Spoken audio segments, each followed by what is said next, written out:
नमस्कार दोस्तों, आपका हमारे चैनल किरण स्टोरेज पर स्वागत है। आज हम आपके लिए एक और कहानी लेकर आ चुके हैं। रामू की मौत के बाद पूरे घर में चुप्पी छा गई थी। सबकी आंखों में आंसू थे, पर एक चेहरा था जो बिल्कुल भी दुखी नहीं लग रहा था। उसकी बीवी नेहा। नेहा ने जिसे पहले से ही सोच रखा था कि अब उसे इस घर से नहीं रहना। अगले ही दिन सुबह सुबह वह उठी, अपना बैग तैयार किया और अपनी सास बूढ़ी माँ शांति देवी से बोली, मैं अब जा रही हूँ माँ जी, यहाँ मेरा कोई नहीं रहा। शांति देवी ने चुपचाप उसकी बात सुनी, ना कुछ कहा ना रोका, बस उसे एक बार ऊपर से नीचे तक देखा और सिर हिला दिया। नेहा ने कोई रस्म नहीं निभाई, ना ही कोई मत्सव मनाया।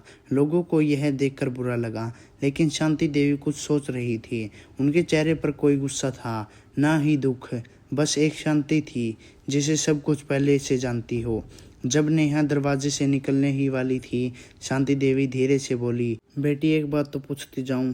नेहा रुकी पर मुड़ी नहीं। क्या है? क्या तुम सच में अपने पति से प्यार नहीं करती थी? शांति देवी की आवाज़ में नरमी थी।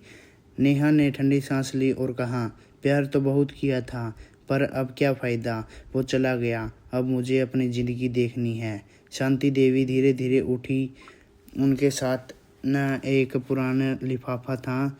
उन्होंने वो नेहा को दिया और कहा, जा सकती हो, पर एक बार यह पढ़ लेना, उसके बाद जो सोचना है सोच लेना। नेहा ने बिना देखे लिफाफा बैग में रख लिया और चली गई। शाम को जब वह अपने मायके पहुंची तो अकेले कमरे में बैठकर उसने वह लिफाफा खोला। उसमें रामू की लिखी एक चिट्ठी थी, उसकी मौत के कुछ दिन पहले की। नेहा ने चिट्ठी का हाथ में पकड़ा और धीरे धीरे पढ़ना शुरू किया। पहला शब्द ही ऐसा था कि इसकी आंखें खुली की खुली रह गई।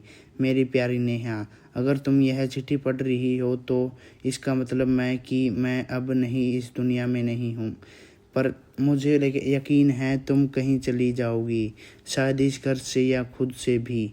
पर जाने से पहले मेरी एक बात सुन लो, मैंने तुमसे बहुत प्यार किया। इतना ही नहीं, हर दिन तुम्हारे बिना अधूरा लगता था। लेकिन क्या तुम कभी सोचा है कि हमारी शादी की सच्चाई क्या थी? नेहा की सांस रुक गई।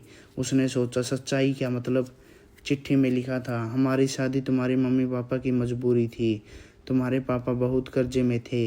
मेरे पापा ने उनका सारा कर्ज माफ़ कर दिया था। बदले में तुम्हारे रिश्ता मांगा। मैंने कभी तुमसे यह बात नहीं कही क्योंकि मैं तुमसे दुखी नहीं करना चाहता था। नेहा के हाथ कांपने लगे। उसे याद आया कि उसके पापा कुछ साल पहले बहुत परेशान रहते थे और अचानक सब कुछ कैसे ठीक हो गया था। चिट्ठी आ गई थी, मैं जानता था कि तुम खुश नहीं हो, पर मैं रोज़ कोशिश करता था कि तुम हंसती देख सकूं।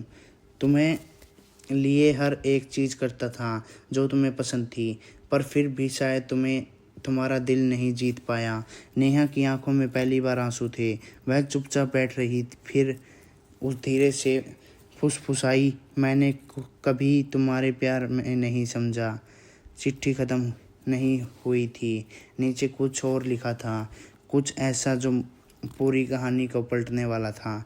अब मेरी मौत कोई हादसा नहीं थी नेहा, यह एक साजिश थी, और इस साजिश के कोई अपना ही शामिल है। शायद तुम्हें भरोसा ना हो, पर मेरी मौत अचानक नहीं हुई, बल्कि किसी ने मुझे धीरे धीरे जहर दिया, और उस इंसान को ढूंढना अब तुम्हारा काम है।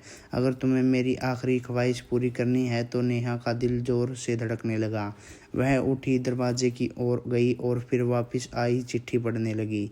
मैंने कुछ सुराग छोड़े हैं। पहला सुराग तुम्हें उसी कमरे में मिलेगा जहां हम दोनों की पहली तस्वीर रखी है। उस तस्वीर के पीछे कुछ लिखा है, वहां से शुरुआत करना। और हाँ, माँ को मत बताना, अभी नहीं। अब नेहा की आंखें भर आई थी। एक दिन पहले तक जैसे वह सिर्फ एक रिश्ता मानती थी, आज उसी इंसान ने चिट्ठी उसकी दुनिया बदल रही थी। वह उसी रात वापस ससुराल लौट गई। माँ जी चौंकी, लेकिन कुछ बोली नहीं। नेहा सीधे उसके कमरे में गई जहां दीवार पर उसकी शादी की तस्वीर टंगी थी। नेहा ने धीरे से तस्वीर को उतारा और उसके पीछे देखा। वहां एक छोटा सा कागज़ छुपा था। उसमें लिखा था, अगर तुम यह एक तक पहुंची हो तो अगर उसका सुराग उस किताब में है जो तुम्हें कभी समझ में नहीं आई, सत्या का सफ़र, पेज नंबर 108 पर देखना। नेहा भागती हुई स्टडी रूम में गई।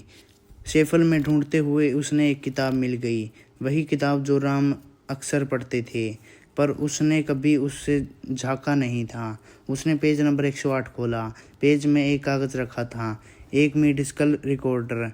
उसने पढ़ा, रामू वर्मा, शरीर में आर्सेनिक का मात्रा पाई गई। रिपोर्ट दिनांक 4 दिन पहले मृत्यु के पूर्वक। नेहा को जैसे करंजर लगा। आर्सेनिक यानी रामू के जहर दिया गया। अब उसे समझ आया था कि सब कुछ सामान्य नहीं था।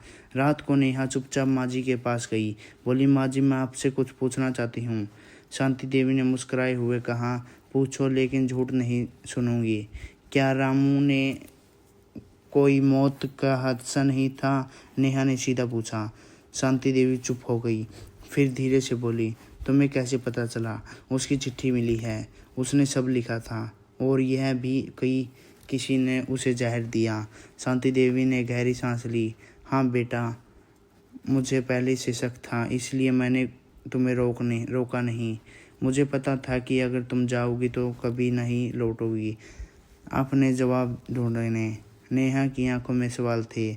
लेकिन माँ जी, आपको सिर किस पर शक है? शांति देवी ने सिर्फ एक का नाम लिया, रवि। नेहा को झटका लगा। रवि रामू का चचेरा भाई। वह को तो सबका चाहता था, हमेशा मदद करता था, घर में काम में हाथ बटाता। लेकिन रवि क्या करेगा ऐसा? नेहा ने पूछा। शांति देवी बोली, क्योंकि घर में ज़मीन और फैक्ट्री के कागज़ रामू के नाम थे। रामू उन्हें रवि के नाम करने वाला नहीं था। उसने डर था कि रवि सब कुछ बेच देगा। नेहा को याद आया, रामू ने एक बार कहा था, रवि का ज़्यादा भरोसा मत करना। अब सब एक एक करके जुड़ने लगा। पर सबूत नहीं, नेहा ने कहा। शांति देवी ने कहा, यही तो है तुम्हारा अगला कदम। वह मेडिकल रिपोर्ट तुम रखो। और अब एक और चीज़ है मेरे पास, रामू का फ़ोन। उसमें शायद कुछ और सुराग हो। नेहा ने रामू का फ़ोन हाथ में लिया। फ़ोन पर लॉक लगा था, लेकिन शांति देवी ने कहा, पासवर्ड शायद तुम्हारी शादी की तारीख है। रामू ने सब कुछ उसी से जोड़ा था। नेहा ने तारीख डाली, 180-62-017, और फ़ोन खुल गया। फ़ोन में एक फ़ोल्डर था, सच की रिकॉर्डिंग। नेहा ने वह खोल ली। उसमें एक ऑडियो फाइल थी, नाम था रात की बात। नेहा ने वो फाइल चलाई। भाई, आप तो सब कुछ मेरे नाम कर दो। आप तो वैसे भी बच्चे नहीं चाहते, मैं ही संभाल लूँगा सब कुछ। नहीं रवि, तुमसे कुछ नहीं लिखवाऊँगा। ये घर, यह फैक्ट्री मेरे पैसे की कमाई है, और मैं जानता हूँ तुम्हारा इरादा क्या है। फिर कुछ देर चुप्पी, और फिर रवि की आवाज़, तो फिर आपको रास्ते से हटाना ही पड़ेगा। नेहा ने कांपते हाथ में फ़ोन बंद किया। सब कुछ साफ हो चुका था। अगली सुबह नेहा थाने पहुंची। इंस्पेक्टर को सारी बातें बताई, सबूत दिए, मेडिकल रिपोर्ट, ऑडियो रिकॉर्डिंग और रामू की चिट्ठी। इंस्पेक्टर ने सब ध्यान से सुना और कहा, हम रवि को तुरंत पकड़ेंगे, पर आपको एक काम करना होगा। आप उसे कॉल कीजिए और मिलने को कहिए। नेहा थोड़ी घबराई पर तैयार हो गई। उसने रवि को फ़ोन किया। भाई, कुछ ज़रूरी बात करनी है, शाम को घर आ जाइए। रवि ने हंसते हुए कहा, अरे वाह, तुम वापस आ गई। हाँ, कुछ बातें अधूरी थी, नेहा ने जवाब दिया। शाम को रवि आया, चेहरे पर वही नकली मुस्कान। नेहा बहन, तुम्हें देखकर अच्छा लगा। अब तो सब कुछ ठीक हो जाएगा ना? नेहा ने ठंडी मुस्कान दी। भाई बैठिए, एक बात दिखनी है। उसने टीवी चालू किया और फ़ोन और उसके कनेक्ट कर दिया। फिर ऑडियो फाइल चला दी, जिससे ही रवि ने अपनी आवाज़ सुनी, जिसके चेहरे का रंग उड़ गया। वो उठकर भागना चाहता था, लेकिन तभी इंस्पेक्टर आकड़र और 2 कंपाउंडर अंदर आ गए। रवि वर्मा, आपको रामू वर्मा को हत्या के शक में गिरफ्तार किया जाता है। रवि को जब ले जाया गया तो नेहा ने आंखों में आंसू थे, पर इस बार इस आंसू सच्चाई के लिए थे। शांति देवी ने उसका हाथ पकड़ा कर कहा, बेटा जो तूने किया है वो कोई नहीं कर सकता था, तूने मेरे विश्वास लौटा दिया। नेहा ने धीरे से कहा, माँ जी मैं अब कहीं नहीं जाऊंगी, मैं इस घर की और रामू की याद में संभालूंगी। पर कहानी नहीं ख़त्म हुई अभी तक। अगले सुबह जब नेहा रामू की अलमारी साफ कर रही थी तो उसमें एक डायरी मिली और उसमें लिखा था कि ऐसा जो फिर से सब कुछ बदल सकता है। डायरी से रामू ने अपनी ज़िंदगी को आखिरी 3 महीने की बातें लिखी थी। एक पन्ने पर लिखा था, नेहा मुझसे दूर होते जा रही है, मैं जानता हूँ वो मुझसे खुश नहीं है, लेकिन मैं फिर भी चाहता हूँ कि वो इस घर पर बेटी बने, इसलिए मैंने वारियत से सब कुछ नहीं नेहा के नाम कर दिया है। रवि को शक नहीं होना चाहिए, इसलिए वारियत लाइक के छुपाए हैं। कोड है नेहा का जन्मदिन। नेहा को समझ आ गया कि लाइकर कहाँ है।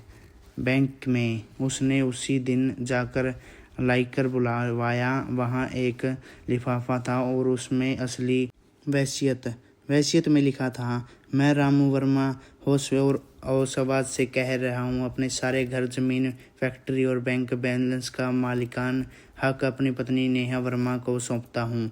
नेहा की आंखों में आंसू गिर पड़े। उसने पहली बार लगा कि रामू ने सच्चे दिल से उसे अपनाया था और उसने लिए सब कुछ तोड़ भी दिया।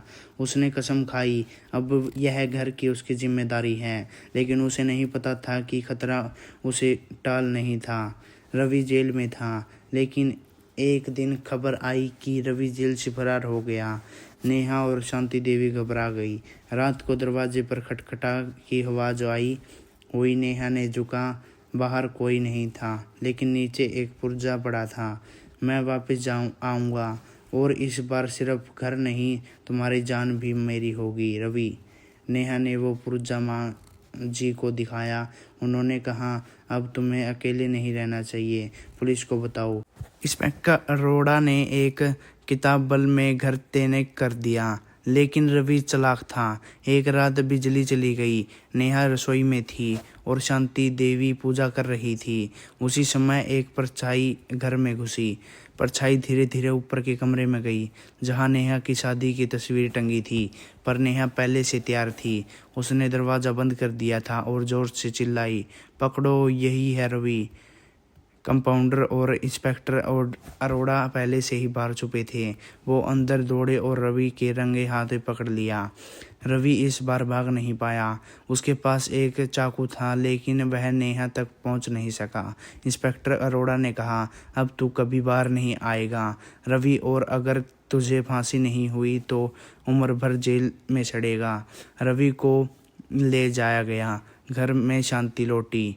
नेहा ने रामू की तस्वीर के सामने दीपक जलाया और कहा, अब तुम सुकून से सो सकते हो, तुम्हारा घर, तुम्हारा नाम, सब कुछ बच गया। कुछ महीने बाद नेहा ने फैक्ट्री को फिर से चालू किया। कर्मचारियों को वापस बुलाया, नई मशीनें लगवाई और फैक्ट्री का नाम रखा रामू इंडस्ट्रीज। एक नई शुरुआत। गांव के लोग नेहा की इज्जत करने लगे और शांति देवी ने सबसे सामने कहा, मुझे बेटी नहीं थी, लेकिन भावना ने नेहा दी, और अब यह एक घर उसकी रोशनी से भरा है। कहानी वही ख़त्म नहीं होती, ये तो बस शुरुआत है उस औरत की जिसने धूप की निकालकर सच्चाई, हिम्मत और प्यार की नई मुस्कान खड़ी की। नेहा अब घर की फैक्ट्री दोनों को संभाल रही थी। लोग उसकी तारीफ करने नहीं थकते, लेकिन एक दिन कुछ ऐसा हुआ जिससे फिर से अब सब कुछ हिला दिया। फैक्ट्री में एक नया कर्मचारी आया। नाम था मनोज। सीधा सादा, पर उसकी आंखों में कुछ अजीब था। एक दिन नेहा ने उसे रामू की पुरानी फ़ोटो देखते हुए पकड़ लिया। नेहा ने पूछा, तुम इसे क्या देख रहे थे? मनोज बोला, माफ़ कीजिए, मैं रामू सर से बहुत मानता था। नेहा का शौक हुआ। उसमें मनोज ने बार बार जांच करवाने का मन बना लिया। नेहा ने अपने पुराने वकील से कहा, इस मनोज के बारे में सब कुछ पता करो। वकील ने जांच शुरू की। कुछ दिनों बाद रिपोर्ट आई। मनोज का असली नाम मनोज राठी था और उसका संबंध रवि के एक पुराने दुश्मन से था। वकील बोला, मैन हो सकता है मनोज बदला लेने के आया हो या कोई राज हो जो रामू से जुड़ा है। नेहा उलझने में थी। क्या यह कोई और साजिश थी? उस रात नेहा ने मनोज को चुपके से ऑफिस में घुसते देखा। वो कुछ ढूंढ रहा था। नेहा ने पुलिस को फ़ोन किया, लेकिन तब तक वो भाग चुका था। नेहा ने अगली सुबह सीसीटीवी फुटेज चेक। उसमें मनोज रजिस्ट्री के कुछ पन्ने निकालते दिखा। जब उन कागजों को देखा गया तो उसमें रामू और किसी समधा राठी नाम के औरत के बीच कुछ प्रॉपर्टी डीलर के कागज थे। नेहा चौंक गई। ये कौन है? रामू ने इसका जिक्र कभी नहीं किया। नेहा ने संध्या राठी को खोज निकाला। वह एक महिला समाज सेवकी थी और रामू को कॉलेज की दोस्त। नेहा ने मिलने का समय लिया। संध्या ने नेहा को देखते ही पहचान लिया। तुम रामू की पत्नी हो ना? हाँ, नेहा बोली, पर मैं आपको कुछ जानना चाहती हूँ। क्या रामू ने कभी आपसे कुछ छुपाया था? संध्या की आंखों में पानी आ गया। नहीं, वो कुछ अच्छा इंसान था, पर मुझे माफ़ करना, मैंने तुम्हें कुछ नहीं बताया। नेहा ने कहा, सच जानना चाहती हूँ। संध्या ने एक चुप्पी के बाद कहा, रामू और मेरा एक बेटा है। नेहा की सांसें थम गई। क्या? नेहा ने धीरे से पूछा। हाँ, संध्या बोली, ये तो की बात है जब हम दोनों की सगाई टूट गई थी, लेकिन हम एक दूसरे से को खुल नहीं पाए। एक बार मिलने की फिर से मेरी ज़िंदगी बदल गई। मैंने कभी रामू को नहीं बताया, क्योंकि तब तक उसकी शादी तुम्हारे साथ तय हो चुकी थी। नेहा को लगा ज़मीन खिसक रही है। तो वो बच्चा कहाँ है? मनोज, संध्या ने कहा। अब सारी किड़ियाँ जुड़ चुकी थी। मनोज रामू का बेटा था और शायद रामू को उसकी सच्चाई मरने से पहले से पता चल चुकी थी। नेहा को अब गुस्सा नहीं बल्कि अफसोस हो रहा था। रामू को तो कभी पिता बनने की सुख नहीं मिला ही नहीं। नेहा ने संध्या से कहा, क्या मनोज को यह बात पता है? नहीं, संध्या बोली, मैंने उसे हमेशा यह बात नहीं बताई। उसके पिता अब इस दुनिया में नहीं है। नेहा ने कहा, अब वक्त आ गया है उसे सच्चाई बताने का, लेकिन सारी तरीके से। नेहा ने मनोज को बुलाया। इस बार वह डरा हुआ नहीं था। नेहा ने कहा, मैं जानती हूँ तुम कौन हो और क्या आओगे, क्यों आओगे। मनोज चौंका। आप जानती हैं? हाँ, तुम रामू के बेटे हो। मनोज की आंखें भर आई। लेकिन उन्होंने मुझे क्यों छोड़ा? उन्होंने तुम्हें नहीं छोड़ा। तो उन्हें तुम्हारे बारे में नहीं पता नहीं था। अगर होता तो शायद तुम्हारी ज़िंदगी कुछ और होती। नेहा ने रामू की चिट्ठी डरिए के सब कुछ मनोज को दिखाई। मनोज फुट फुट कर रो पड़ा। मैं उन्हें सिर्फ एक बार पापा कहना चाहता था, बस एक बार। नेहा ने उसे गले से लगाया। तुम रामू का खून हो और इस घर के असली वारिस भी। शांति देवी को सब यह बात पता चली तो उन्होंने मनोज को देखते ही अपनी बाहें खोल दी। बेटे, देर से सही, पर तुम्हें पाकर मेरी दुनिया पूरी हो गई। अब यह घर अधूरा नहीं था। रामू का खून उसमें फिर से सांस ले रहा था। मनोज ने फैक्ट्री के काम संभालना शुरू कर दिया था। वो बहुत होशियार था।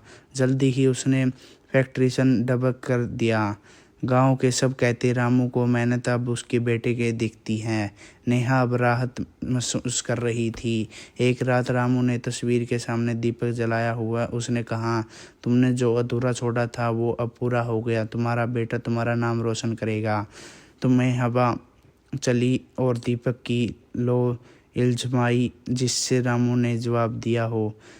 अब नेहा, शांति देवी और मनोज तीनों एक परिवार थे। नेहा ने फैक्ट्री का एक और नाम रखा, RV son of industry. RV यानी रामू वर्मा। उस नाम के साथ नेहा ने एक ट्रैक्टर भी शुरू किया। उसने विधियों को बच्चों के लिए जिन्हें समाज के अकेले छोड़ दिया। रामू की कहानी अब सिर्फ एक इंसान की नहीं थी, वो बन चुकी थी कि मिसाल, एक रिश्ता जो प्यार और शुरू में नहीं हुआ था, लेकिन ख़त्म हुआ सबसे गहरे प्यार पर। मनोज एक फैक्ट्री को अच्छे से चला रहा था। गांव के लोग उसे रामू का सही वारिस मानने लगे थे। नेहा और शांति देवी भी पहले से खुश थी, लेकिन मनोज के मन में एक सवाल अब भी बार बार उठता, अगर रामू सर को मेरी सच्चाई पता चली गई थी तो उन्होंने मुझसे मिलने की कोशिश क्यों नहीं की। एक रात वो रामू की डायरी फिर से पढ़ने लगा। आखिर पन्ने पर एक नाम था जिससे पहले किसी ने ध्यान नहीं देखा, डॉक्टर राजीव मथुर। मनोज ने सोचा ये कौन है और इनके पास क्या राज है। अगली सुबह मनोज ने नेहा से बात की, क्या मैं डॉक्टर राजीव से मिल सकता हूँ? नेहा ने कहा, अगर रामू ने उसकी जिक्र किया है तो ज़रूर कोई बात होगी। मनोज शहर गया और क्लिनिक पर पहुंचा। डॉक्टर राजीव ने पहले पहुंचने से मना किया, लेकिन जब मनोज ने रामू का नाम लिया तो वह चुप हो गई। आप कुछ छुपा रहे हैं। रामू सर की मौत कोई हादसा नहीं थी, मुझे सब पता है, मनोज ने कहा। डॉक्टर ने गहरी सांस ली और कहा, ठीक है, अब वक्त आ गया है यह सच बताने का। डॉक्टर राजीव बोले, रामू तुम्हारे बारे में जान चुका था, उसने मुझे बात की थी। वो डायनेटिक टेस्ट करवाने चाहता था। क्या मनोज चौंका? हाँ, वो शौक में था, लेकिन फिर एक दिन वो मुझे रिपोर्ट दिखाने आया। बहुत खुश था, बोला मेरा बेटा मिल गया डॉक्टर। मनोज की आंखों में आंसू थे। फिर उसने कहा कि वह तुम्हारे धीरे धीरे सब बताएगा। वो नहीं चाहता था कि नेहा और माँ को झटका लगे। मनोज बोला, लेकिन फिर से उसी जगह कैसे? डॉक्टर ने धीरे से कहा, हो सकता है उसे किसी के बारे में बात पता चली हो गई हो, उसके भी बड़ा कोई राज। मनोज वापस आया, उसका मन बेचैन था। अब सवाल था, क्या रामू की मौत सिर्फ संपत्ति के लिए हुई थी या कोई और गहरी साजिश थी? नेहा को यह सब पता चला। उसने वो चिट्ठी फिर से पढ़ी और ध्यान दिया कि उसमें एक लाइन ऐसी थी जो अब तक किसी ने गौर से नहीं पढ़ी थी। मुझे लगता है घर में कोई और भी मेरे खिलाफ है, जो सब कुछ जानता है पर चुप है। नेहा को ऐसा झटका लगा, कहीं माँ जी? नेहा ने उस रात शांति देवी के सीधे सवाल किया, क्या आपको कुछ और पता है जो आपके हमसे छुपाया? शांति देवी चुप रही, फिर बोली, हाँ एक बात थी, पर मुझसे डर था सब कुछ बिखर जाएगा। क्या? रामू को जब यह पता चला कि मनोज उसका बेटा है तो उसने रवि से साफ कहा, अब यह घर मनोज का होगा। रवि ने गुस्से से कह दिया, फिर देखना कोई किसका होगा। मैंने सब सुना, लेकिन मैंने कुछ नहीं किया, यही मेरी सबसे बड़ी गलती है। नेहा ने माँ जी को गले लगाया। माँ जी, आप गलत नहीं थी, आप डर गई थी, पर आपने हमारी जान नहीं ली, और अब सच बस बताने की आ गई है। यह कहानी यहीं ख़त्म नहीं हुई। मनोज ने एक नई बात बताई। मुझे एक और आदमी पर शक है, वो रामू सर के पुराना बिजनेसमैन पार्टनर नरेश सिंघानिया। नहीं, नेहा चौंकी। रामू ने तो कभी उसका नाम नहीं लिया, शायद इसी वजह से, क्योंकि वो सबसे बड़ा धोखे वही दे रह गया था। मनोज ने सिंघानिया के ऑफिस में काम करने वाले पुराने ड्राइवर से मुलाकात की। उसने बताया, रामू साहब को जब प्रॉपर्टी के कागज़ मिले थे तो उन्होंने सिंघानिया के साथ कह दिया था कि मैं अब साझेदारी ख़त्म कर रहा हूँ। उस दिन के बाद रामू साहब बहुत परेशान रहने लगे थे। मनोज ने नेहा से कहा, अब मुझे यकीन है रवि सिर्फ मोहरा था, असली खिलाड़ी सिंघानिया है। नेहा बोली, अब हमें पुलिस से नहीं, खुद से बेकबान करना होगा।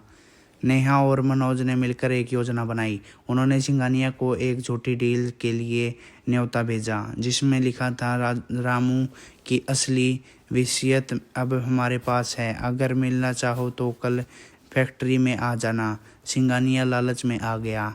अगले दिन वह फैक्ट्री में आया और छुपे कमरे में सामने नेहा से बोला, जो रामू नहीं कर सका अब तुम करोगी, सब बेच दो और 40% हिस्सा रख लो। नेहा मुस्कुराई, कैमरा ऑन है।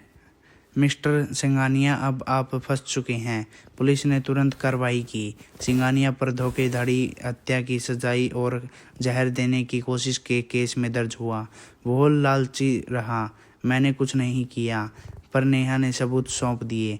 बैंक के रिकॉर्डिंग, पुराने मैसेल और रामू के साथ उसका आखिरी झगड़ा की फैक्ट्री एक पुराने कर्मचारी की रिकॉर्डिंग कर रहा था। अब रामू को सच्चाई साफ ही मिलने वाला था।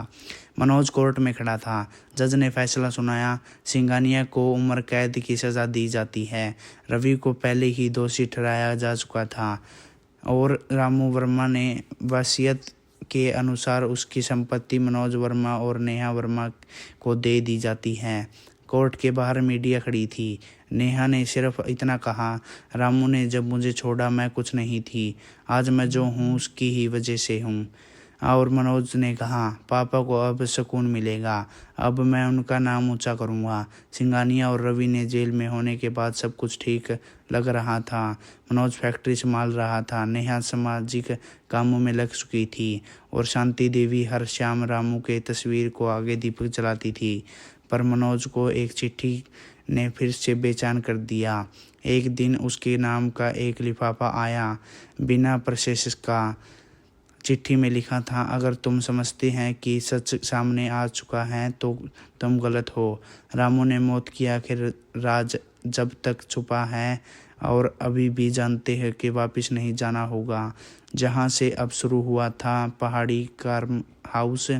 मनोज ने जब यह चिट्ठी नेहा को दिखाई तो वह भी चौंक गई। क्या अब भी कुछ बाकी है? नेहा ने कहा, शायद कोई ऐसा राज है जो रामू के सिर के सबको बताने से पहले खुद तक ही रख लिया था।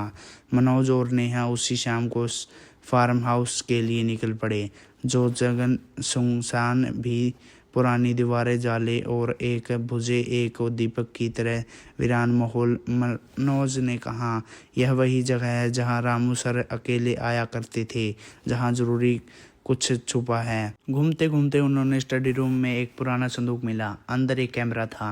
नेहा ने कहा, यह कैमरा तो बहुत पुराना है, जिसमें कैसेट लगती है। साथ ही एक टेप भी पड़ा था जिस पर लिखा था, मेरी आखिरी रिकॉर्डिंग सिर्फ मनोज के लिए। मनोज ने वो टेप एक पुराने प्लेयर में डाला। रामू की आवाज़ गूंजने लगी, अगर ये टेप मेरे बेटे के हाथ में है तो इसका मतलब है कि मैं अब नहीं रहा। बेटा, एक और सच्चाई है जिसे बताना ज़रूरी है। जिस रात मुझे जहर दिया गया है, मैं अकेला नहीं था, कोई और भी था वहाँ, और वो रवि नहीं था। मैं किसी और पर भरोसा कर बैठा था जिससे मुझे धोखा दिया। उसका नाम है दीपक। मनोज चौंक गया। दीपक ये कौन है? नेहा ने कहा, दीपक वो तो रामू का बचपन का दोस्त था और अब विदेश में है। मनोज बोला, मतलब वो विदेश छोड़कर भाग गया? अब शक गहराता जा रहा था। मनोज ने दीपक की तलाशी शुरू की। इंटरनेट से पता चला कि वह अब दुबई में रहने हैं और उसी ने रामू की कुछ ज़मीन खरीदने की कोशिश भी की थी। नेहा को याद आया, रामू ने एक बार कहा था, दीपक अब बहुत बदल गया है, उसे बस पैसा चाहिए। मनोज ने तुरंत दुबई कॉल किया और अपने वकील से कहा कि दीपक को नोटिस भेजे। कुछ दिन ही दीपक भारत लौटा और जैसे ही एयरपोर्ट पर उतरा, पुलिस ने उसे पकड़ लिया। वह चिल्लाया, मैंने कुछ नहीं किया। दीपक से जब पूछा तो कई की शुरुआत में उसे सब झूठ बोला, पर फिर जब उसकी रिकॉर्डिंग सुनाई गई तो उसे सब कबूल कर लिया। हाँ, मैंने ही रवि की सिंघानिया को मिलवाया। रामू मुझे ज़मीन नहीं देना चाहता था, लेकिन मैंने रवि को भड़काया और जहर वाले आइडिया में ही मेरी ही था। मनोज गुस्से में कांप गया। तुमने मेरे पापा को मारा सिर्फ ज़मीन के लिए? दीपक ने चुपचाप सिर झुका लिया। अब आखिरी गुनाहगार भी पकड़ा गया था। अब रामू की पूरी तरह से इंसाफ मिल चुका था। नेहा ने फैक्ट्री में एक छोटा सा स्मृति भवन बनवाया, रामू स्मृति भवगार, जहां हर साल उन लोगों की मदद की जाती थी उन्होंने परिवार का समाज में छोड़ दिया हो। मनोज ने एक स्कूल शुरू किया गरीब बच्चों के लिए और उसका नाम रखा और वर्मा विंदा नेतिकन। गांव में अब सब कहते थे, मरने के बाद भी रामू लोगों की ज़िंदगी बदल रहा है। शांति देवी अब बहुत चिंतित थी। एक दिन उन्होंने नेहा का हाथ पकड़ा और बोला, बेटा, अब मैं नीतीश हूँ, रामू जहाँ भी होगा खुश होगा, अब मुझे कोई चिंता नहीं है। नेहा मुस्कुराई, माँ जी, आपकी बहू अब सिर्फ बहू नहीं, आपकी बेटी बन चुकी है। शांति देवी की आंखें भर आई और होठों पर मुस्कान थी। कुछ साल बाद नेहा, मनोज और शांति देवी एक साथ बैठे थे। मनोज ने कहा, तुमने मेरी माँ और मेरे पापा दोनों की कमी पूरी की है।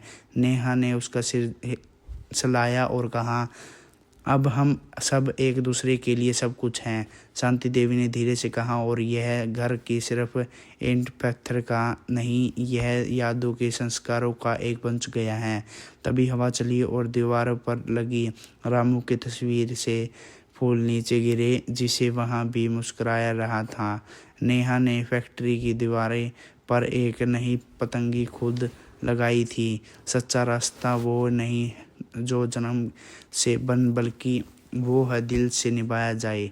और सच में यह कहानी एक ऐसे रिश्ते की है जिससे शुरुआत मजबूरी थी, बीच में गलतफहमी थी, लेकिन अंत में जो बन गया वह मिसाल। नेहा, मनोज और शांति देवी के मिलकर एक नई दुनिया बनाई जहां प्यार, सच्चाई और न्याय सबसे ऊपर थे। कभी सोचा नहीं था कि एक मौत और शुरू हुई कहानी इतनी ज़िंदगी भर प्रेम दे जाएगी। सब कुछ अब शांत था। मनोज स्कूल चला गया था, नेहा स्टंट संभाल रही थी और शांति देवी अपनी पूजा पाठ के में लगी हुई थी। लेकिन एक दिन स्टेट में एक अजनबी औरत आई। उम्र लगभग 35 साल, चेहरा थका हुआ, कपड़े सब सादे और हाथ में एक पुराना लाल बैग। नेहा ने उसके पूछा, हाँ बहन, क्या मदद कर सकती हूँ? उस औरत ने सिर्फ इतना कहा, मैं रामू वर्मा की पत्नी थी। नेहा की सांसें थम गई। क्या क्या क्या आपने? नेहा ने दोबारा पूछा। हाँ, औरत ने दोहराया, मैं रामू की पहली पत्नी हूँ। मेरा नाम कविता है। नेहा को जैसे कुछ समझ नहीं आया। रामू ने तो कभी नहीं बताया कि उसकी कई और शादी हुई थी। कविता ने कहा, हमारी शादी बहुत पहले हुई थी शहर में, पर एक हादसे के बाद मैं मानसिक रूप में बीमार हो गई थी और मेरे मायके वाले ने मुझे उससे दूर कर दिया। रामू ने कई बार कोशिश की पर मेरे परिवार ने कहा कि यह मर चुकी हूँ। अब ठीक होने के बाद जब मैं लौटी तो पता चला रामू अब नहीं है। शांति देवी, जो जब तक पता चला तो वह शरण रह गई। रामू ने हमें कभी नहीं बताया। नेहा उलझन में थी। तो क्या रामू ने मेरी शादी गैर कानून की थी? क्या मैं? कविता ने आगे कहा, मैं आपसे कुछ छीनने नहीं आई, मैं बस यह जानना आई हूँ कि क्या रामू ने मुझे याद किया? क्या उसने कभी मेरी तलाशी की? नेहा ने धीरे से कविता का हाथ थामा। हाँ, उसने हमेशा कहा कि उसकी ज़िंदगी का एक हिस्सा अधूरा है। अब समझ आया, वो आप थी। अब सवाल यह था कि क्या कविता को रामू की संपत्ति में हक मिलेगा? वकील ने जांच की और सामने आया कि रामू ने अपनी पहली शादी की कभी कोई कानूनी संपत्ति नहीं की थी। उसका मतलब कविता अब भी कानूनी पत्नी थी। नेहा ने सबसे पहले कहा, रामू की संपत्ति में ज़्यादा मुझे उसका सम्मान चाहिए। कविता जी का हक उससे नहीं छीना जाएगा, हम इसे बांट लेंगे बराबरी से। कविता रो पड़ी। नेहा, तुम रामू की सच्ची पत्नी हो क्योंकि तुमने उसे निभाया। मैंने तो सिर्फ शुरुआत की थी, निभा नहीं सकी। मनोज भी भावुक था। उसने कविता के पैर छुए और कहा, आप मेरी माँ हैं, आज मैं आप यही रहेगी। शांति देवी ने भी कविता को गले से लगा लिया। तू रामू की पत्नी पहली धड़कन है और नेहा उसकी आखिरी सांस। अब यह घर पूरा हुआ।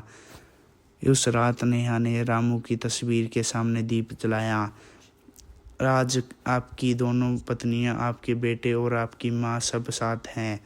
शायद इससे ज़्यादा कुछ और आपको कभी नहीं मिला होगा। दीपक की लो फिर से हिला और जैसे ही आदेश मुस्कान दीवार पर चमक गई। अब घर में सब कुछ शांत था। कविता जी, नेहा, मनोज और शांति देवी चारों जैसे एक नई शुरुआत करके और बढ़ रहे थे। कविता जी ने कहा, मैंने ज़िंदगी से बहुत कुछ खोया लेकिन तुम सब ने मुझे बिना सवाल के अपना लिया। अब मैं अपना बचा हुआ जीवन इस परिवार के सेवा में बिताना चाहती हूँ। नेहा मुस्कुराई, और हम सबको आपकी ममता की ज़रूरत है। मनोज अब स्कूल और फैक्ट्री दोनों अच्छे से संभाल रहा था। एक दिन वो स्कूल के बच्चे से मिलने गया। एक छोटा बच्चा बोला, सर आप मुस्कुराते हुए अच्छे लगते हैं, लेकिन आपकी आंखें में कभी कभी उदासी दिखती है।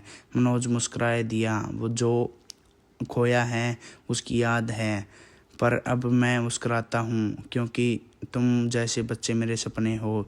उसी रात नेहा ने मनोज से कहा, अब तुम्हारी ज़िंदगी से सिर्फ दर्द की जगह नहीं, अगर चाहो तो नई खुशियाँ भी ला सकते हो। कुछ ही हफ्तों में एक नया रिश्ता जुड़ने वाला था। शांति देवी और कविता जी ने मिलकर मनोज के लिए एक लड़की पसंद की, आर्या, जो गांव के एक बच्चों को पढ़ाती थी और अपने माता पिता को बचपन से खो चुकी थी। आर्या सीधी सादी, समझदार और बहुत भावुक थी। जब पहली बार मनोज ने उसकी बात की, वो बोली, आपका अतीत बहुत गहरा है, लेकिन मैं आपकी आगे की कहानी का हिस्सा बनना चाहती हूँ। अगर आप चाहे तो। मनोज ने सिर्फ इतना कहा। शायद अब मेरी मुस्कान में कोई और भी शामिल हो जाएगा। शादी का माहौल बना। फैक्ट्री, स्कूल और टेस्ट की तीनों जगह पर रेशनी मिठाइयाँ और उत्साह था। नेहा ने खुद पर आर्या का हाथ थाम कर उसे साड़ी पहनाई। तुम मनोज के जीवन में उजाला बनकर आ रही हो, जैसे कभी मैं रामू के लिए आई थी। आर्या बोली, पर मैं आपकी जगह नहीं ले सकती। नेहा ने कहा, माँ की जगह कोई नहीं लेता, पर बेटी बनकर दिल जीता जा सकता है। शादी की रात मनोज ने रामू की तस्वीर के सामने जाकर दीप जलाया। पापा, आपने जो अधूरा छोड़ा वो हमें सबे मिलकर पूरा कर दिया। अब आपकी कहानी सिर्फ अतीत नहीं, भविष्य बन गया है। और जैसे हुआ है, फिर से हल्की सी मिठास घुल गई। रामू का फ्रेम्ड फोटो मुस्कुराता सा लगा। शादी के कुछ महीने बाद नेहा ने एक दिन सबको बताया कि टेस्ट अब राज्य सरकार द्वारा सम्मानित हो रहा है। हमें पुरस्कार मिल रहा है। सर्वश्रेष्ठ महिला निर्वृत्त, टेस्ट ऑफ द ईयर और एक सब इस सम्मान के हकदार हैं। कविता ने नेहा का माथा चूमा। तुम रामू की सबसे बड़ी वारिस हो। फिर आया एक और तोहफा। आर्या माँ बनने वाली थी। घर में फिर से किलकारियों की उम्मीद जागी। शांति देवी ने जैसे अपने भीतर फिर से नया जीवन पाया। अब जो भगवान ने पूरी उम्र उस घर को दे दी है।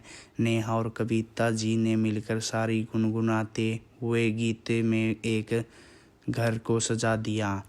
बेटा हुआ, नाम रखा गया सुधरीव। रामू प्लस वर्मा का प्रतीक। रुद्रीव की आंखें रामू जैसी थी और मुस्कान नेहा जैसी। उस दिन पूरा गांव आया बच्चे को देखने। नेहा ने बच्चे को गोद में लेकर कहा, यह रामू की कहानी का नया अध्याय है। अब आपका नाम समय से भी लंबा जाएगा। एक दिन सब छत पर बैठे थे। शांति देवी झूले पर थी। कविता जी पूरी पूजा की थाली सजा रही थी। नेहा रुद्र को झुला रही थी और मनोज और आर्या एक दूसरे की तरफ देखते मुस्कुरा रहे थे। तभी बारिश की कुछ बूंदें गिरी और आसमान में एक इंद्रधनुष निकल आया। नेहा बोली, रामू हमेशा कहता था हर दुख के बाद एक इंद्रधनुष जरूर आता है। आज वो सच हो गया। नेहा ने रामू की डायरी के आखिरी पन्ने पर एक नई लाइन लिखी, यह कहानी अब पूरी नहीं, अमर है, क्योंकि रिश्ते को दिल से बना हो तो कभी ख़त्म नहीं होता, बस समय के साथ नई रूप में लौटते हैं। फिर उसने वो डायरी बंद की, बच्चे के गले से लगाया और मुस्करा दी। कहानी वही ख़त्म नहीं हुई, बल्कि वही से शुरू हुई, एक नई सवारी के साथ। अंत भला तो सब भला। समाप्त। धन्यवाद। आपको यह कहानी पसंद आई हो तो चैनल को सब्सक्राइब और कहानी को शेयर ज़रूर कर दीजिए और लाइक ज़रूर कर देना। धन्यवाद।